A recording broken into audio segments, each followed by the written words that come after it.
What if I told you that the very thing you think will save you from anxiety is actually the thing destroying your peace?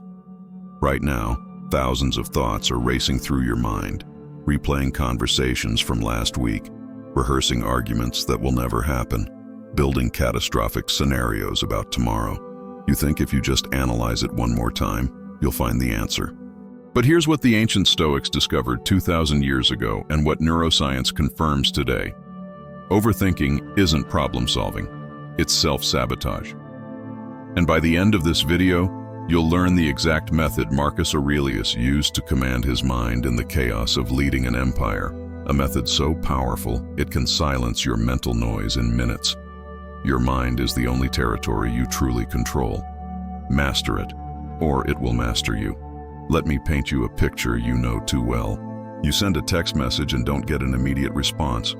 Within seconds, your mind starts building an entire narrative. Did I say something wrong? Are they mad at me? Maybe they're talking about me right now to someone else. You open the message thread 5 times in 10 minutes, checking if they've read it, analyzing every word you wrote, rewriting the perfect follow-up message in your head that you'll never send. Or this: you have a simple decision to make, maybe which job offer to accept, which apartment to rent, whether to have that difficult conversation. Instead of deciding, you create elaborate comparison spreadsheets in your mind.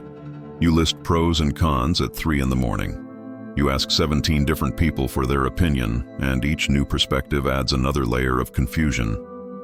The deadline approaches, and you're more lost than when you started. Here's another one. Someone criticizes your work or makes an offhand comment about something you did. That 30-second interaction occupies 3 hours of mental real estate that same day. You replay it in the shower, during lunch, before bed. You construct the perfect comeback you wish you'd said. You imagine confronting them and winning the argument. Meanwhile, they've forgotten the entire interaction and moved on with their life. This is the overthinking trap. And if you've experienced even one of these scenarios in the past week, you're not alone. You're human. But being human doesn't mean being helpless. Before we go further, I need you to do something that will change how you consume content forever. If you're watching this video right now, you're clearly someone who wants mental clarity, who's tired of being a prisoner to your own thoughts. This channel exists for one reason: to give you practical Stoic wisdom that actually works in real life, not philosophical theory you can't apply. Over 43,000 people have subscribed because they're done with generic self-help and ready for ancient strategies proven across millennia. Here's what's different. Every single video gives you a specific mental tool you can use today. Not motivation that fades by tomorrow. Not abstract ideas. Concrete methods.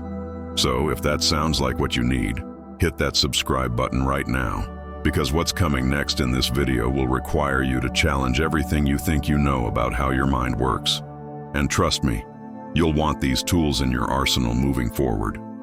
Now, here's where it gets interesting, and this might upset you at first. Everything you've been told about solving overthinking is backwards. You've been taught that thinking harder will lead to better decisions, that analyzing more will give you certainty, that if you just consider every possible angle, you'll finally have peace of mind. The self-help industry, the productivity gurus, even well-meaning friends tell you to journal more, think it through, process your feelings, get to the root of why you think this way. And look, I'm not saying awareness is bad, but here's the trap. Overthinking pretends to be problem-solving. It wears the mask of productivity. It feels like you're doing something useful because your brain is active, because you're engaged, because you're trying. But the ancient Stoics saw through this illusion 2,000 years ago. They recognized that most of what we call thinking is actually just our mind spinning in circles, creating problems that don't exist, building prisons out of possibilities. The more you think about not thinking, the more you think. It's a paradox, and the solution isn't what you expect. In fact, it's so counterintuitive that when I reveal the Stoic method in just a moment, your first instinct might be to reject it. But stick with me, because this technique has been tested not just in ancient philosophy classrooms, but in the real crucible of life by emperors, slaves, warriors, and everyday people facing impossible situations. Marcus Aurelius, the most powerful man in the known world, ruling the Roman Empire during war, plague, and betrayal, wrote this in his private journal, never intended for anyone else to read. You have power over your mind, not outside events. Realize this, and you will find strength. Let me translate what that actually means for your life right now. Marcus wasn't sitting on his throne telling himself to think positive thoughts. He was giving himself a direct command. Stop trying to control what you can't control, and start exercising absolute dominion over the one thing you can, your attention. See, overthinking happens when you try to mentally control the uncontrollable. You replay a conversation trying to change what already happened. You rehearse future scenarios trying to eliminate all uncertainty. You analyze someone else's behavior trying to read their mind. None of that is possible. But your attention, where you aim your mental spotlight right now, that's your kingdom. The Stoics call this the dichotomy of control, and it's the master key that unlocks everything else. Some things are up to you. Most things are not. Peace comes from knowing the difference and acting accordingly. Your mind is the only empire you'll ever truly rule. Rule it like Marcus did.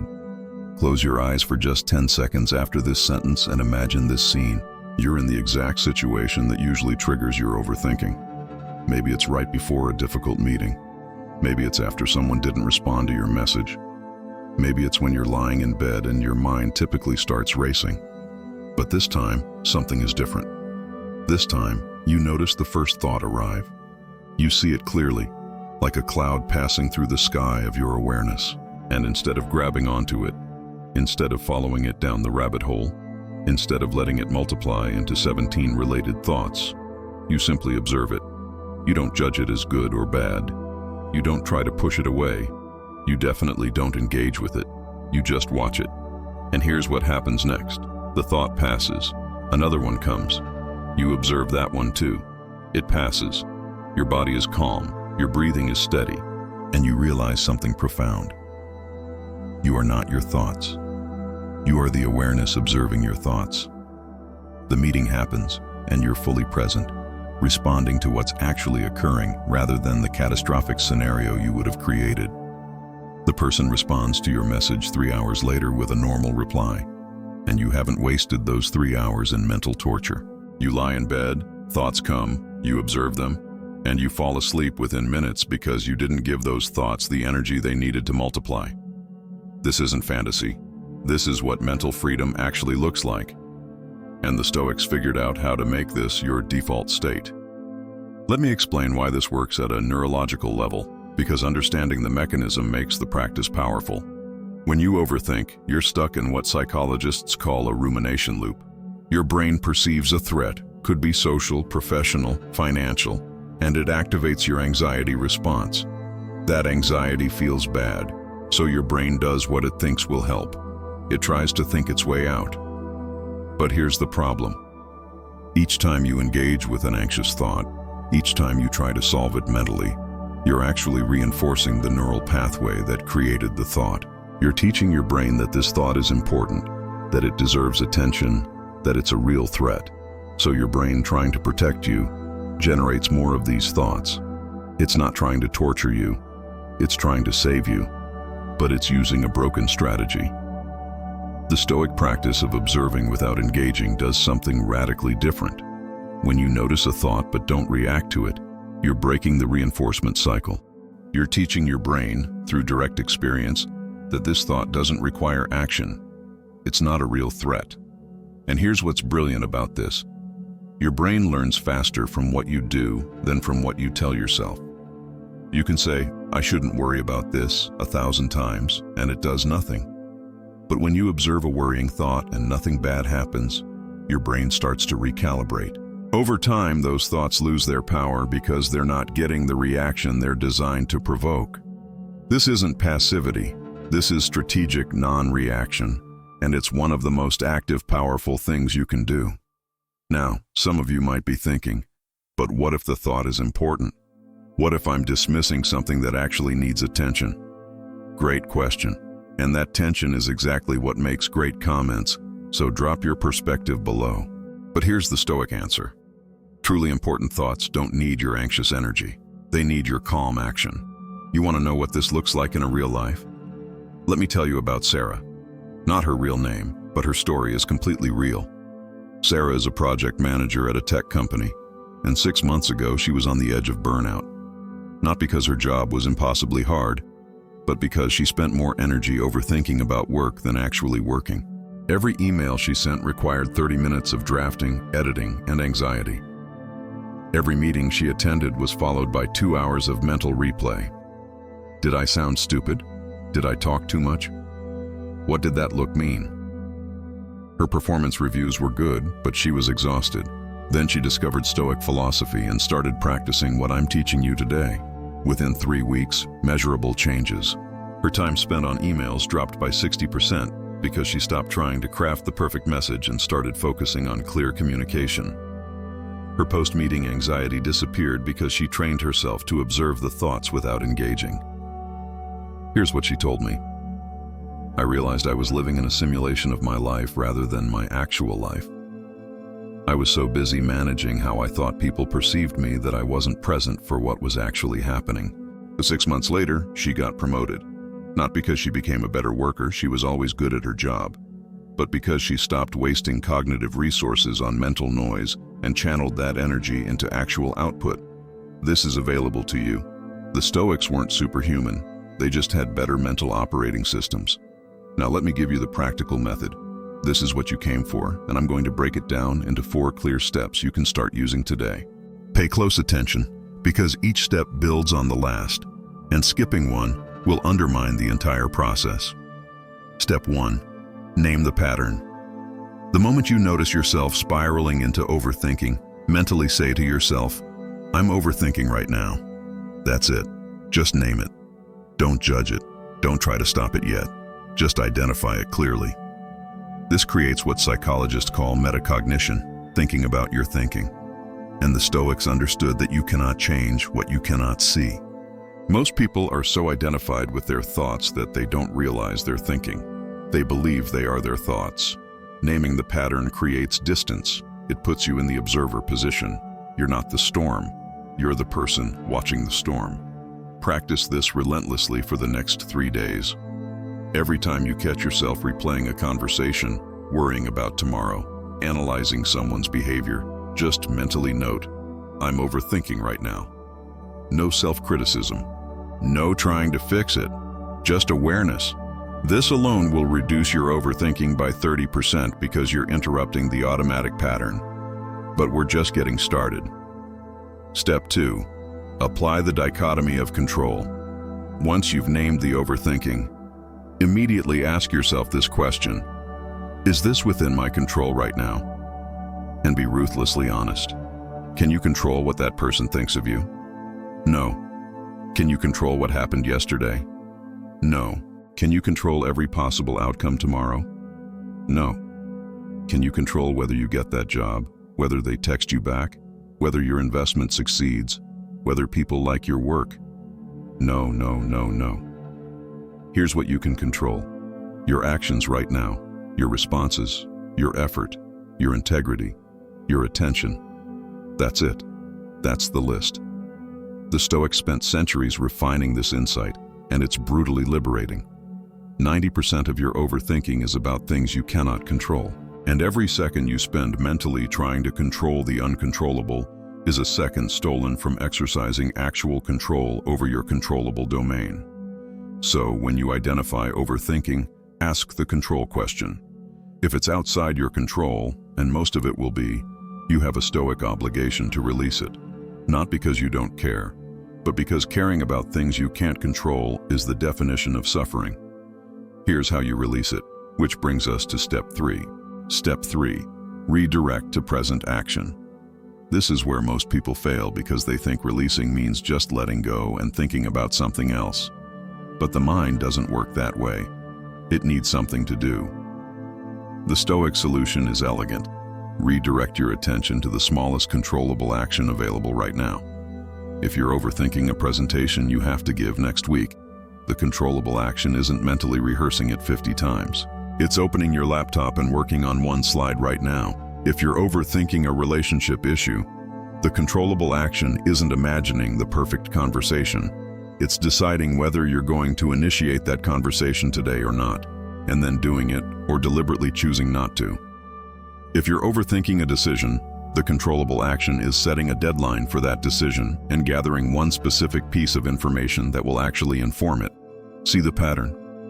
Stoicism isn't about sitting in meditation all day being calm. It's about channeling your energy into action that matters. Marcus Aurelius had an empire to run. He didn't have time for mental spirals.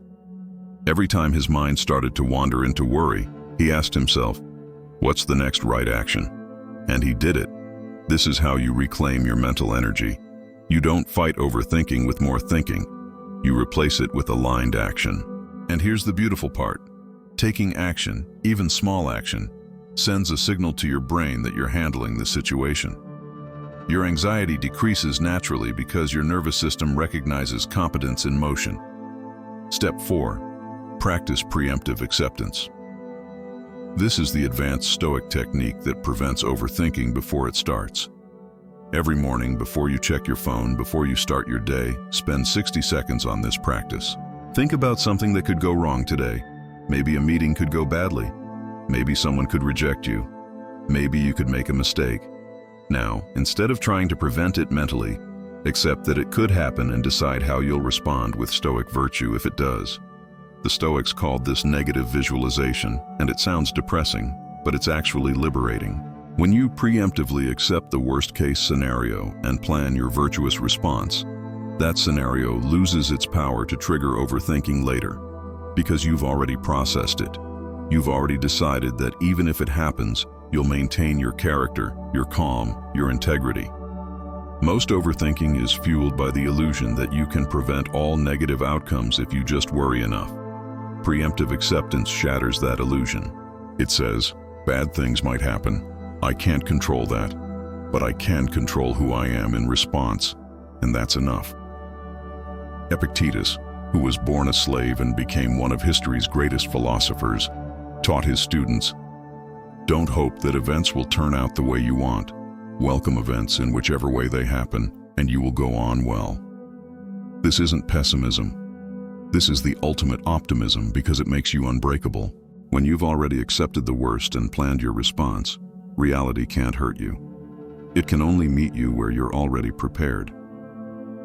Let me tie this all together because I want you to understand the transformation that's possible here. Right now, you might be living your life like a hostage to your own mind. Every notification creates anxiety. Every social interaction requires 3 hours of post-game analysis. Every decision feels impossibly heavy because you're trying to control outcomes you can't control. You're exhausted, not from life, but from the mental warfare you're conducting against yourself. But there's another way to live. Imagine waking up tomorrow and your first thought doesn't send you into a spiral. You observe it, recognize it's not within your control, and redirect to the morning routine you've committed to. Imagine someone criticizes your work, and instead of spending the rest of the day mentally defending yourself, you evaluate whether the criticism has merit, extract any useful feedback, discard the rest, and move on within 5 minutes. Imagine making a difficult decision by clearly identifying what's in your control, taking the best action you can with available information, and then releasing attachment to the outcome because you know you acted with integrity. Imagine going to bed at night and your mind doesn't race through tomorrow's imaginary disasters because you've already practiced preemptive acceptance and you trust yourself to handle whatever comes. This isn't a fantasy version of you. This is who you become when you apply Stoic principles consistently. You don't become emotionless. You become unshakable. You don't stop caring. You start caring about the right things in the right way. You don't eliminate all thoughts. You become the master of your attention. The Stoics have a concept called apatheia, which is often mistranslated as not caring. But the real meaning is being untouched by irrational passions, having a mind so clear and so disciplined that external chaos can't penetrate your inner citadel. Marcus Aurelius, facing constant war, political betrayal, the death of children, a plague that killed millions, wrote this: "The impediment to action advances action. What stands in the way becomes the way." Every moment you used to waste on overthinking becomes an opportunity to practice Stoic discipline. Every anxious thought becomes a chance to observe without reacting. Every difficult situation becomes training for your mind. You're not trying to have a perfect life without problems. You're building a mind that's stronger than any problem. And here's what nobody tells you. That mind, that stoic calm, that unshakable center, is the most attractive, most powerful, most magnetic thing you can develop. People are drawn to calm in a world of chaos. Opportunities come to those who can think clearly under pressure. Success follows those who take consistent action instead of getting paralyzed by analysis. You're not just stopping overthinking. You're becoming the kind of person who moves through life with clarity and purpose while everyone else is drowning in mental noise. That's the real transformation. So here's where you are right now. You have the ancient wisdom. You have the modern understanding. You have the 4-step practical method. You know that overthinking isn't problem solving, it's self-sabotage. You know that your mind is the only territory you truly control. You know that the dichotomy of control separates what matters from what doesn't. You know that observation without reaction breaks the rumination loop. You know that redirecting to present action channels your energy productively. And you know that preemptive acceptance makes you unbreakable. Everything you need is right here. The only question is whether you'll use it.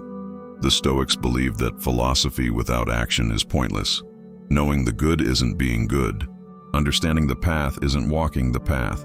So here's my challenge to you, and this is where your transformation begins. For the next 7 days, practice the 4-step method every single time you notice overthinking. Day 1 will be clunky. Day 3 will feel natural.